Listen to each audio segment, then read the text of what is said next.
welcome back to Sewing Thursday, and we're going to go over the Welt pocket again. I'm going to do it this time in fabric because some people have said, well, it's in vinyl. I'm not quite sure how am I going to do this in fabrics.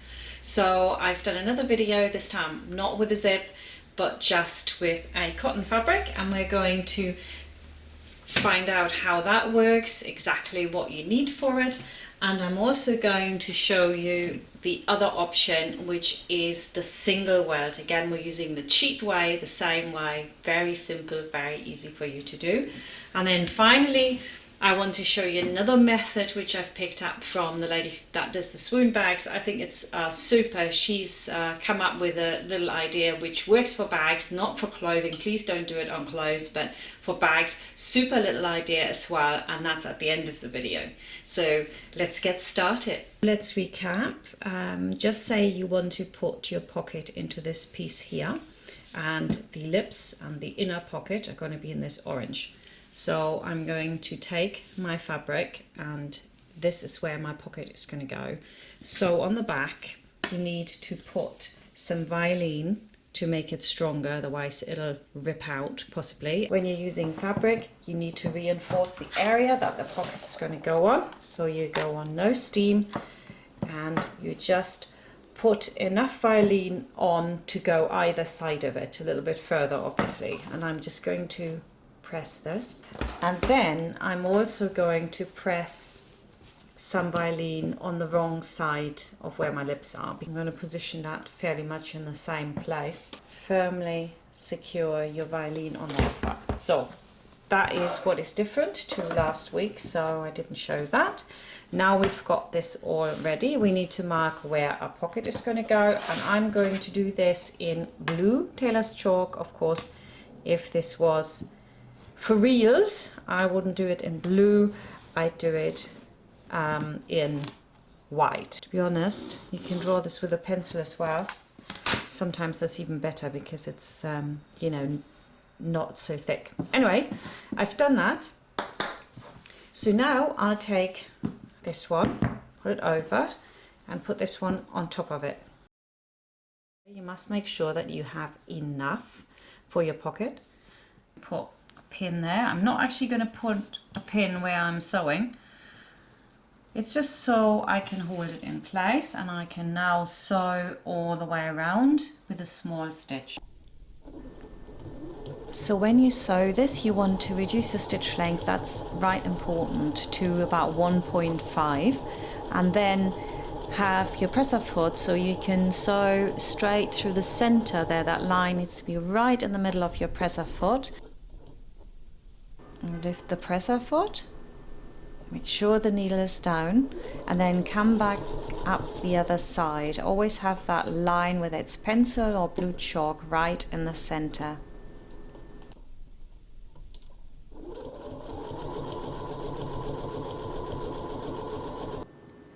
And now we're going to cut this open right in the center again. And so I get it right, I measure and mark this because those lips are very important for the next step. So I'm just going to snip this. There we go. And I'm going to cut across. And before I get to the end, I'm going to cut into the corner, and then on the other side the same. So around. So I'm stopping, what is it, a centimeter? Oh, not quite a centimeter before, and I go right into the corner. It's really important for all your welt pockets, especially when you do the non-cheat version. This pocket from here goes through to the other side, and I'm going to iron these apart. So now we've got one of the seam allowances facing down. I take my lip and I roll it over. You can see here we need to have a really neat pleat. Right. Then shimmy over to the other side, we do exactly the same. iron apart, and then I'm going to iron over my lips, again getting that nice pleat in the side. There we go. I'm going to iron this down. And then if I turn this over to this side, I've got my welts in there already, but this here will never be quite as perfect as if you did it the traditional version, which we're going to do another week. But I think for any beginner, this is a superb way of doing it. Pull this there, and I'm going to stitch across that side, and I'm going to stitch across this side so that it's held in. When you're sewing this, you want to make sure that you don't catch anything but that little triangle that you want to sew in. Otherwise you'll have a bit of a crumply bit there, which you don't want. Let's have a look. Here, you can see sewn across there, and now that really holds that in place. To secure this pocket and make sure that it looks really neat, I can top stitch all the way around it. When you're sewing around the pocket opening, you can use the center of the presser foot as a guide, and then you move the needle position over a little bit. I've done that here just to show you something different, so that you have an even stitch there. I don't normally do that, but it is an option, and I'd like to show you something different. So yep, you can just move the needle position and use the center of your presser foot to guide you. I would never start in a corner. That might have to be mentioned as well. I would always start in the middle of the pocket with the top stitching, or even just do not reverse stitch, just pull the threads through afterwards and sew them away by hand. That's another option. So now it's in. I think that looks pretty good. I'm quite pleased with that. And now to finish off my pocket, this long bit here, all I have to do is push that up to the top, and then, now I've seen this in classes, people would be stitching through there and catching all the outside. So if you flip this over like this, so you can see it from the outside, all you have to do now is to close your pockets from here to there, and then on the other side from there to there. Here again, you just make sure that you don't catch any of the shell fabric, just a little triangle. You go all the way down, reverse stitch, and then you do the same on the other side. Just sew it in. You don't necessarily need to go very close to that triangle. So there's my pocket. I've trimmed it a little bit just for this sample. You could overlock this, of course, and that is the first option that you've got. Now with the same technique, you can do this. Now this time I'm going to put a single welt on, and I'm going to do it in the same color. So what I've done here is simply done a much smaller pocket for this example, and I'm going to slide this under so it's in the middle of this. I still want the middle. And then we're going to use a larger piece to make the pocket after. So I do exactly the same. I sew all the way around. And as before, we're going to cut this open through the middle, cutting into the corners as we did before. Exactly the same. We'll turn through this fabric here. We've got ample, and I'm going to iron this apart first, but this is not because it's going to stay apart. This is because it makes it easier to fold it over, and then when you fold that, you can see it now, can't you? It's much easier to do. And I'm going to press this whole lot here, iron this apart, and this is going to stay apart.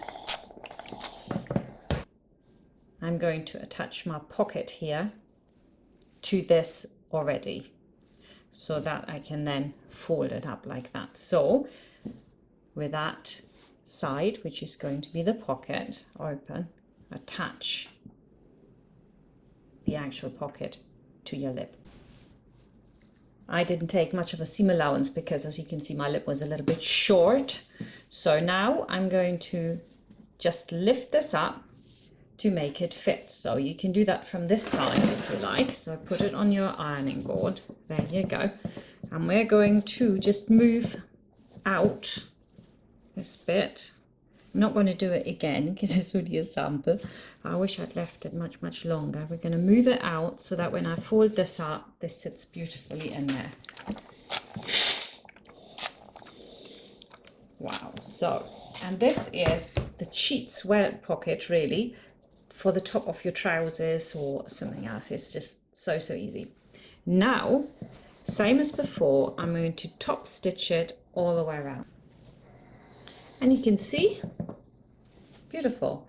On the other side, not so great here. I'm not perfect, but guess what? I'm going to fold this up. Nobody sees it anyway.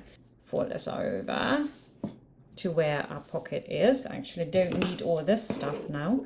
I was only guessing, so I'm going to cut it off. And I'm going to close my pocket on both sides. So now my pocket is in. Just one more thing to say. If this was your jeans at the top, it is a really good idea to have the pocket come in right to the top and stitching this down so it can't go anywhere. That's really important. And when you're doing that, you can do it so you've got a little bit of, tiny little bit of give there so that it can't move. So those are the two single welts and double welts cheats pockets, and I want to show you another trick how you can do these quite nicely. And this is not something that I have thought up myself, but that I've seen from somebody else. If you're making the beautiful swoon patterns for bags, if not, go check them out, because she had this idea for a double welt, which is also quite nice. It's a little bit more complicated, but I thought I'll give you the option because I thought, gosh, that's really clever. Going to iron on your interfacing first so that the area is protected. Now we're going to draw the pocket in, same way as before on the inside. And now I've got a single bit, which is just going to be like a facing. So you just push that under so it covers it. I always like to be generous, and we do the same again. We stitch all the way around. Next step is to cut this open, as you do. We're going to use this as a facing. Iron this so that it's easier. You know immediately if you haven't cut far enough because it won't iron round. Next, we're going to do our little lips. So I've interfaced my lips, and what you're doing now is you're going to sew these together with a holding stitch straight through the middle. And now we're going to fold them like that and like this. Isn't this clever? So I iron this, so effectively I've got now my lips, haven't I? And this is why I really like this. I like anything that's easy.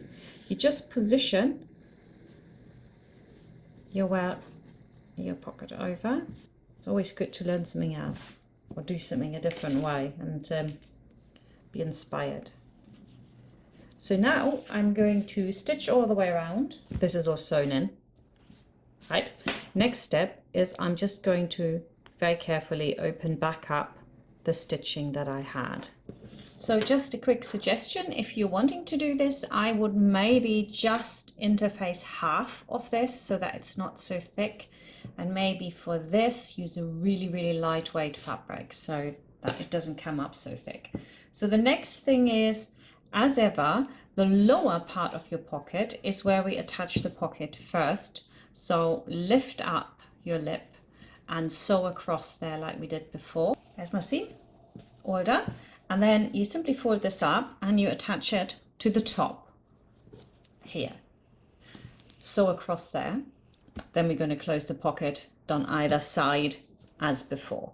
The only difference is we first, if I want to just fold away my shell fabric here, we're going to sew across there to make sure it's all in. If you wanted to, you could start there, sew all the way around.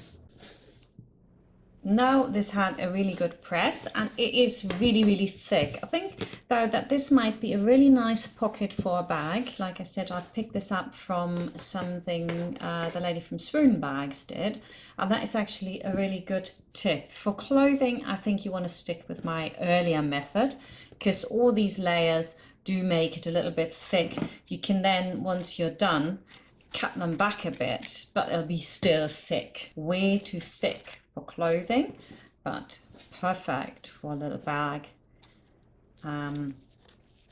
You have to decide which method you think is simpler. I think, of course, it's mine. Let me know. And that's it. Thank you for watching, and I'll see you next week.